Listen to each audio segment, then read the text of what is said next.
Vamos a trabajar en la clase de hoy en la poesía mélica o poesía eólica o canto lesbio. Es un tipo de composición que se practica inicialmente en la isla de Lesbos a partir del siglo VII, VI antes de Cristo. Es un tipo de poesía que emplea la lengua eólica o eolia. Entre los principales representantes mencionamos a Safo, a Alceo y a Anacreonte. En el caso de Safo se combinan expresiones y fórmulas homéricas jónicas con el eólico, pero por supuesto adaptándolas a la sensibilidad del género, de la mélica.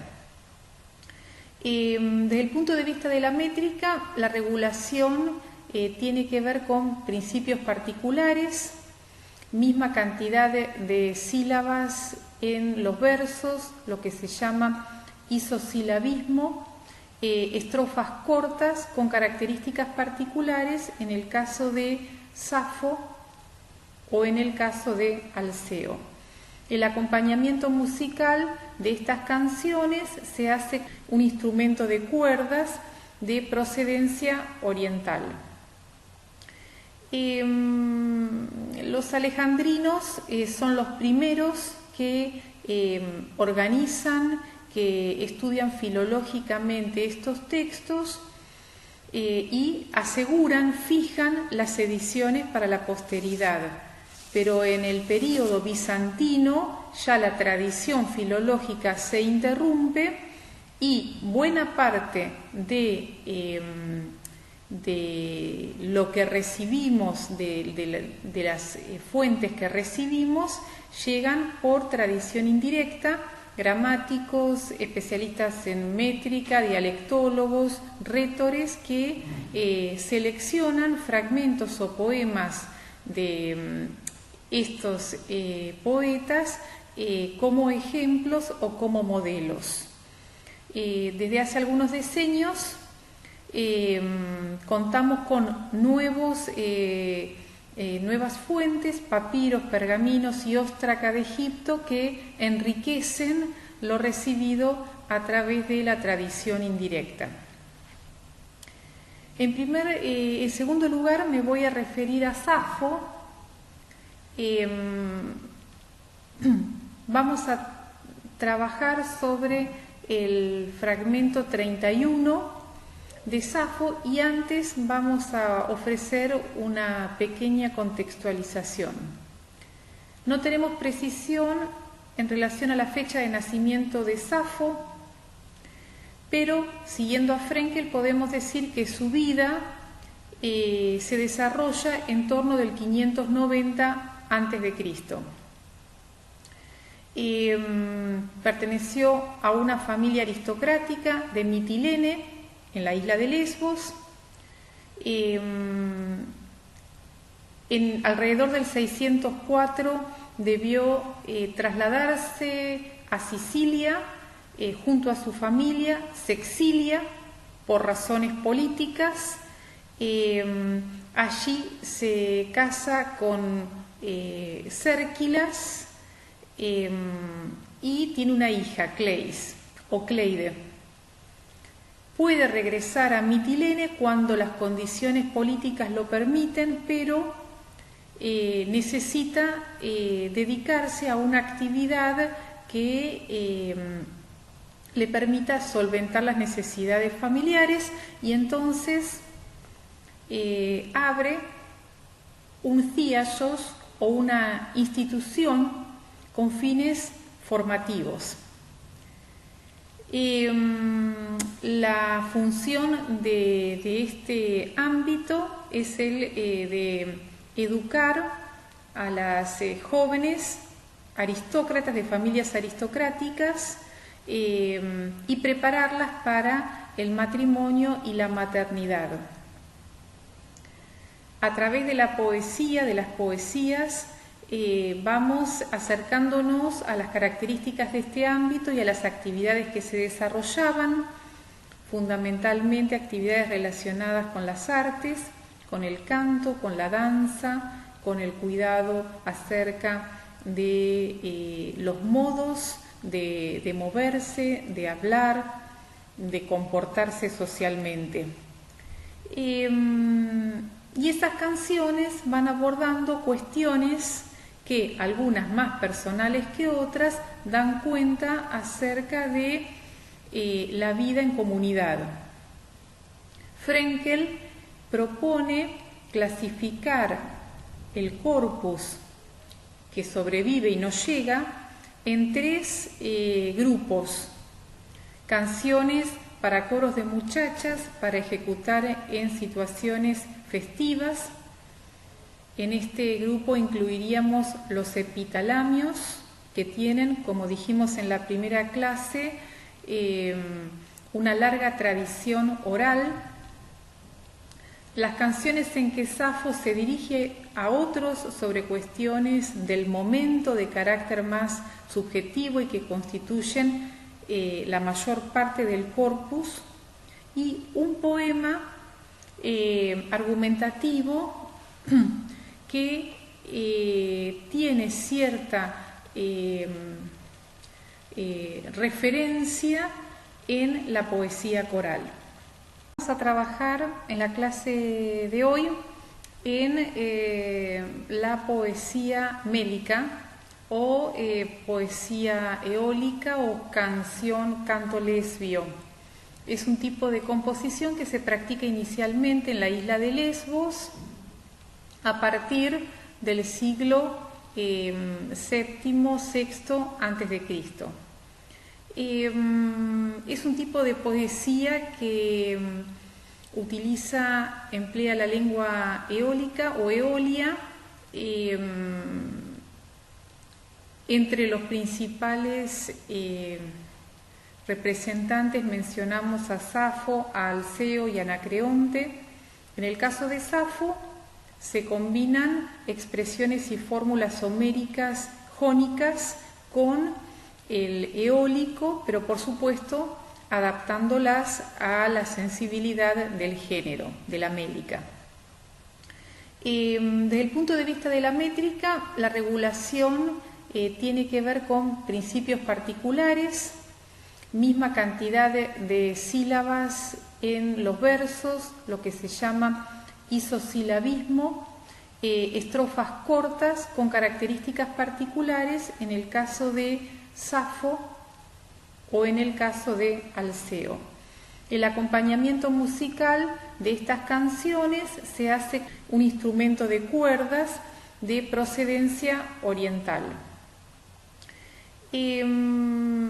Los alejandrinos son los primeros que organizan, que estudian filológicamente estos textos y fijan las ediciones para la posteridad. Pero en el período bizantino ya la tradición filológica se interrumpe y buena parte de lo que recibimos, de las fuentes que recibimos, llegan por tradición indirecta. Gramáticos, especialistas en métrica, dialectólogos, rítores que seleccionan fragmentos o poemas de estos poetas como ejemplos o como modelos. Desde hace algunos decenios contamos con nuevas fuentes, papiros, pergaminos y óstraca de Egipto que enriquecen lo recibido a través de la tradición indirecta. En segundo lugar, me voy a referir a Safo. Vamos a trabajar sobre el fragmento 31 de Safo y antes vamos a ofrecer una pequeña contextualización.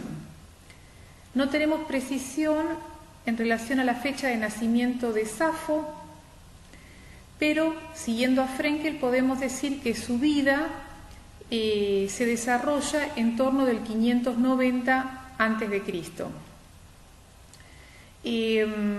Perteneció a una familia aristocrática de Mitilene, en la isla de Lesbos.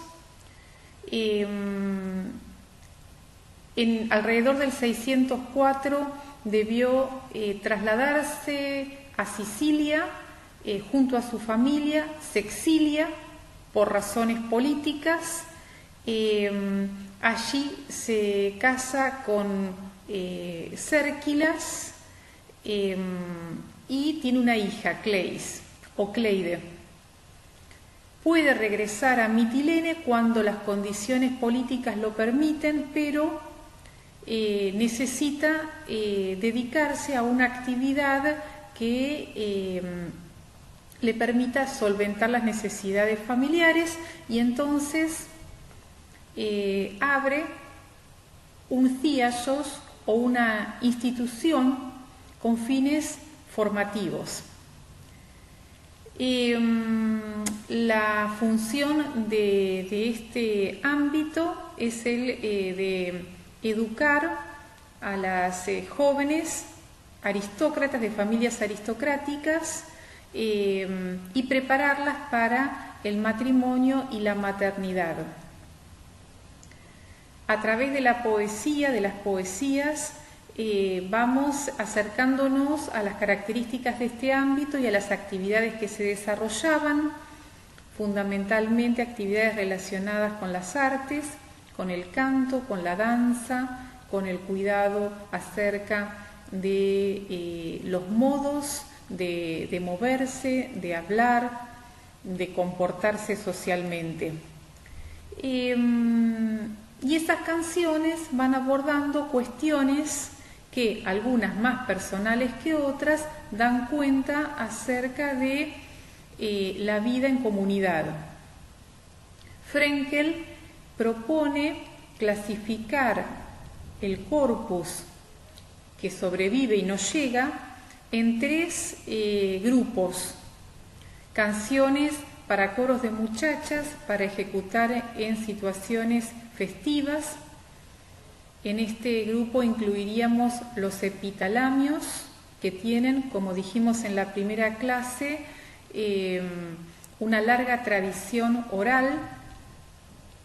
Las canciones en que Safo se dirige a otros sobre cuestiones del momento de carácter más subjetivo y que constituyen la mayor parte del corpus, y un poema argumentativo que tiene cierta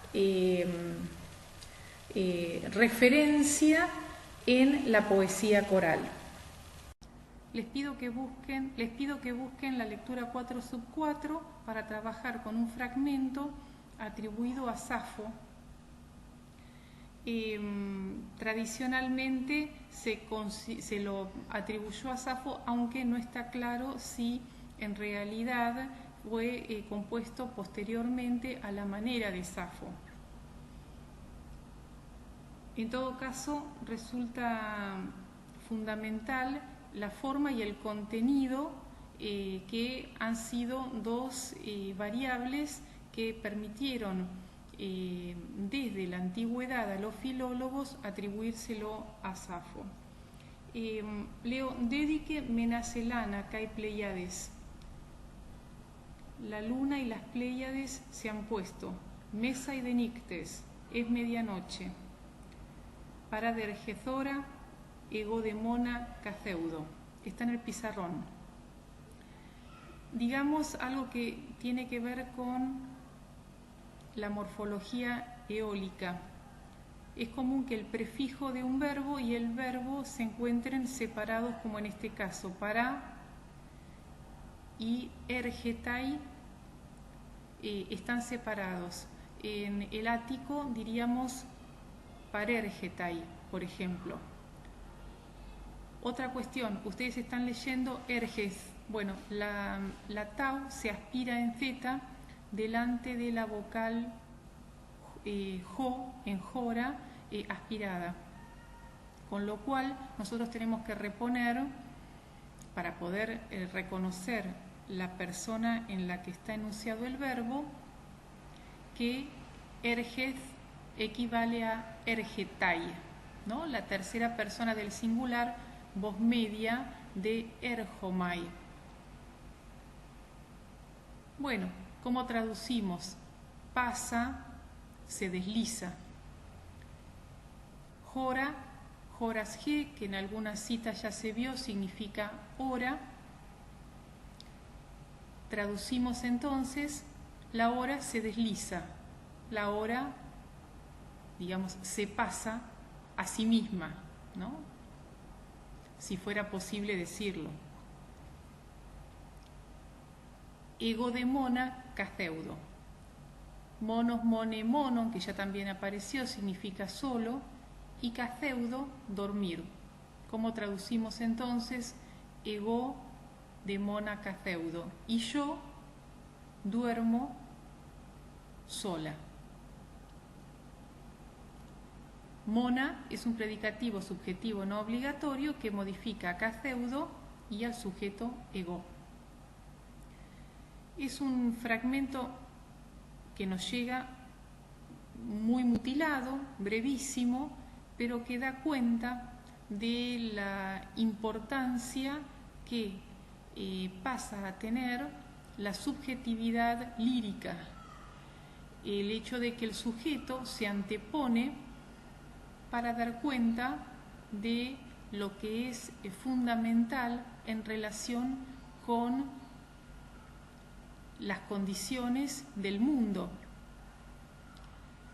El tiempo es algo, digamos, externo, sobre lo cual el sujeto no puede tener control, y aún así